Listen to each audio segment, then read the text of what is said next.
Halo Indonesian, saya dengan Pak Samsul Ramli, kita masih membahas tentang masalah evaluasi dokumen. Masih seputar evaluasi. Seputar evaluasi. Iya. Nah, Pak Sam, kalau kita bicara tentang masalah evaluasi kan tidak serta-merta dievaluasi dong. Iya. Tadi kan di tahapan Ada pengadaan ini kan ada penyampaian penawaran. Nah, kalau kita lihat dalam pengadaan barang dan jasa, baik itu di publik maupun private, itu kan pasti ada metodenya kan, iya, penyampaian betul. penawaran. Jadi metode penyampaian penawaran kalau di lembaga publik itu dikenal dengan sekarang itu dikenal dengan satu file. Satu file. Kalau dulu sebelum ada teknologi informasi namanya satu sampul. Ya, saya masih ingat waktu zaman-zaman dahulu itu harus dimasukin ke dalam sampul coklat. Iya, betul. Dilak di 5 titik. Seperti itu. Ya. Kemudian ada 2 file atau ya. 2 sampul, kemudian ada 2 tahap. Nah, mengapa sampai ada tiga jenis ini? Terkait karakteristik tadi. Di karakteristik barang jasa kita, kemudian dikaitkan dengan supplier, procurement model dan segala macam supaya kita tidak mendapatkan penyedia marginal atau exploit. Maka untuk satu sampul barang jasanya kan yang standar nih. Nah, maka dari itu di barang jasa standar ini biasanya kita cukup penawaran itu langsung saja administrasi gabung teknis semua. Harga gabung dalam satu sampul karena kita tidak perlu memisahkan antara kualitas dengan harga. Jadi pada saat dibuka nanti itu sudah langsung terpampang harganya. Nah itu. Kemudian biasanya juga ini untuk pengadaan tenaga ahli, konsultan yang sederhana. Yang sederhana ya. KAK-nya sudah sederhana. Misalkan perencanaan bangunan gedung sederhana. Pengawasan bangunan gedung sederhana. Nah ini biasanya menggunakan satu sampul. Kemudian juga umumnya ini cukup memerlukan tenaga ahli perorangan. Itu semua menggunakan satu sampul atau satu file. Kemudian yang ketiga kriterianya adalah spesifikasi teknis dan volumenya dapat dinyatakan secara jelas. Berarti sejak awal saya butuhnya 10. Ya sudah. Iya udah gitu. Kita tidak menggunakan menggunakan prediksi yang nilai kompleksitasnya tinggi atau misalkan prediktibilitasnya tuh waduh susah gitu. Jadi karena sangat sederhana seperti ini kita menggunakan satu sampul atau satu file. Iya. Sekarang yang kedua adalah 2 sampul atau 2 file. 2 sampul atau 2 file. Nah ini kita mulai masuk ke area-area di mana kita tidak lagi hanya berpatokan kepada harga. Umumnya nih barang-barang jasa yang non leverage ya. Ada di bottleneck atau kritikal. Nah ini kita mulai menggunakan 2 sampul atau file. File yang pertama itu berisi hanya teknis saja. Administrasi dan teknis. Administrasi teknis di dalamnya hanya aspek yang kita lihat juga teknis saja. Jadi kita tidak tahu masalah harga. Iya, kita nggak tahu harga. Jadi kita pilih yang terbaik. Walaupun kita tahu ada harga yang terendah, kita nggak lihat itu dulu. Kan kita belum buka. Iya, belum kelihatan. Nah, bisa jadi nanti pada saat kita tetapkan yang terbaik dari sisi penawaran ini, ternyata begitu lihat kombinasi yang belum kita buka itu bisa saja harga terendah.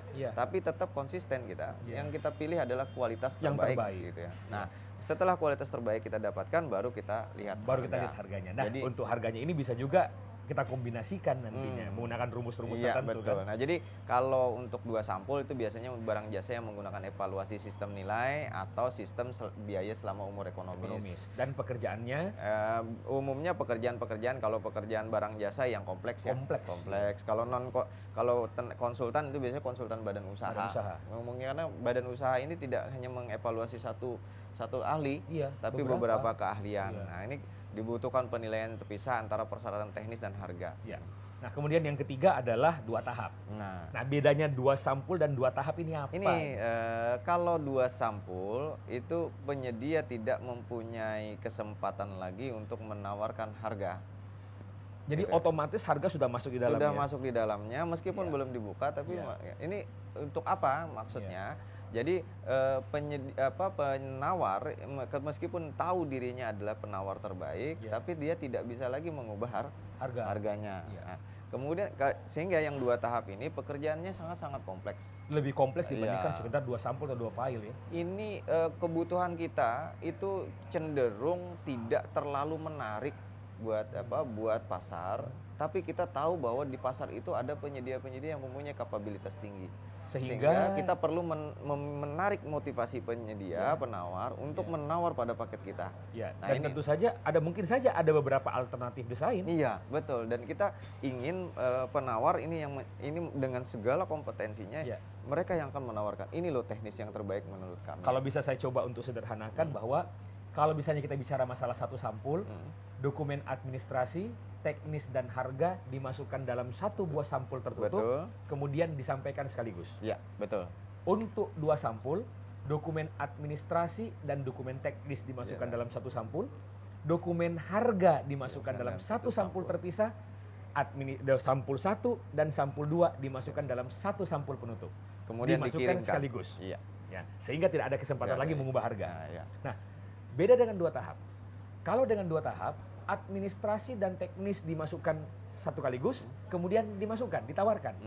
Dilakukan evaluasi terlebih dahulu antara dokumen administrasi dan dokumen teknis. Teknis. Hanya yang lulus administrasi dan teknislah yang nantinya diundang untuk memasukkan sampul harga. Nah, Demikian ini ya. ya. Sederhana, Ini tapi ini sederhana. untuk yang Untuk publik. publik. Ini Nah, nanti. kalau misalnya kita bicara tentang masalah private ini yang non pemerintah, ada satu sampul atau satu tahap dan 2 tahap juga ya. Iya, satu tahap Iya. dan satu. Jadi kalau di private itu kita kenal dengan satu tahap, 2 tahap. Kalau Iya. kenapa mereka berpijak pada tahapan itu karena kalau untuk satu tahap sebenarnya esensinya sama seperti satu sampul sebenarnya. sama ya. Berarti Jadi tidak kita bahas, administrasi ya. teknis dan Iya. segala macam itu sama. Nah, Iya. 2 tahap ini hampir mirip juga dengan sistem 2 tahap. tahap, ini. kok, iya. Nah, mereka kenapa tidak mengenal yang namanya 2 sampul Betul. seperti di publik? Karena mereka menganggap bahwa di private itu jauh lebih penting adalah membedakan barang jasa itu dalam 2 kategori saja, kompleks dan non kompleks gitu.